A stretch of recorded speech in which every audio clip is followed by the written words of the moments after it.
এবার মুসলিমদের অজু করা নিয়ে চাঞ্চল্যকর তথ্য দিয়েছে এক অমুসলিম স্বাস্থ্য বিশেষজ্ঞ। অজুর তথ্য নিয়ে তোলপাড় শুরু হয়েছে বিশ্বজুড়ে। বিজ্ঞানীদের দেওয়া তথ্য শুনলে অবাক হবেন আপনিও। কতটা সুন্দর আমাদের ধর্ম। প্রিয় দর্শক, আপনি যদি মুসলিম হয়ে জন্ম নিয়ে নিজেকে ভাগ্যবান মনে করেন, অবশ্যই আলহামদুলিল্লাহ কমেন্ট করবেন। আজকের ভিডিওটি সম্পূর্ণ দেখলে নিজেকে মুসলিম হিসেবে আরো বেশি ভাগ্যবান মনে হবে। একটা মানুষ দৈনিক 5 বার অজু করলে তার শরীরে কি কি ঘটে ও কতটা উপকারী সবকিছুই জানবেন আজকের ভিডিওতে। ভিডিওটি সম্পূর্ণ দেখবেন এবং ইসলামের আলো ছড়িয়ে দিতে অবশ্যই ভিডিওটি শেয়ার করবেন। 1 নম্বরে হাত ধোয়া। অজুতে প্রথমে উভয় হাত কবজি পর্যন্ত 3 বার ধৌত করতে হয়, তারপর কুলি করতে হয়। যদি হাত না ধুয়ে কুলি করা হয় তাহলে হাতের জীবাণু মুখের ভেতর দিয়ে দেহ অভ্যন্তরে প্রবেশ করে জন্ম দেবে অসংখ্য রোগ ব্যাধি। আধুনিক বিজ্ঞান বলছে হাতের মধ্যেই রয়েছে মানুষের স্বাস্থ্যের গ্যারান্টি ও নিশ্চয়তা। 2 নম্বরে কুলি করা। অজুতে গড়গড়া করে কুলি করা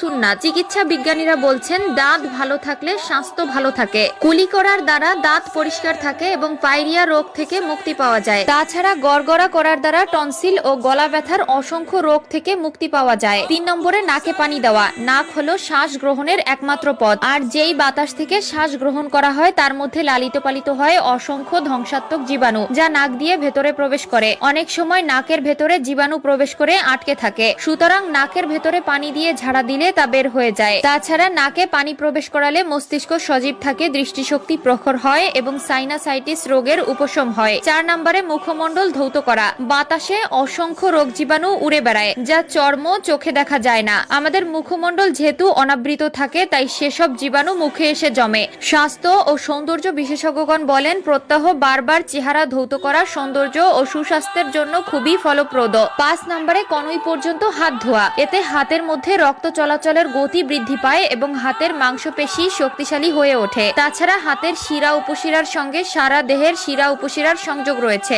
বিশেষ করে হৃৎপিণ্ডের রক্ত চলাচল এবং শক্তি যোগানোর ক্ষেত্রে কনুই পর্যন্ত হাত ধোয়া জরুরি। 6 নম্বরে মাথা মাসে করা ও ঘাড় মাসে করা। মাথা মাসে করা হলে মাথা ঘোরানো, সর্দি, অনিদ্রা ইত্যাদি কষ্ট লাঘব হয়। আধুনিক গবেষণায় প্রমাণিত হয়েছে ঘাড় মাসে করার দ্বারা মানবদেহে বিশেষ এক শক্তি সঞ্চারিত হয়, যার সম্পর্ক মেরুদণ্ডের হাড় এবং অন্যান্য অঙ্গ প্রত্যঙ্গের সঙ্গে। এরপরে রয়েছে পা ধোয়া। ধুলাবালি ও জীবাণু দ্বারা সবচেয়ে বেশি আক্রান্ত হয় আমাদের পা। তাই ইসলাম আমাদেরকে অজুর মাধ্যমে দৈনিক 5 বার পা ধোয়া এবং পায়ের আঙ্গুল খিলাল করার নির্দেশ দিয়েছে, যাতে আঙ্গুলের মধ্যে কোনো প্রকার জীবাণু আটকে না থাকে। পা ধৌত করা দ্বারা যেমন পায়ের পরিচ্ছন্নতা অর্জিত হয়, তেমনি সেখানে রক্ত চলাচল বৃদ্ধি পায় এবং কার্যক্ষমতা বাড়ে। ভালোভাবে পা ধোয়ার দ্বারা অবসাদ, অস্থিরতা, নিদ্রাহীনতা ইত্যাদি সমস্যা থেকে মুক্তি পাওয়া যায়।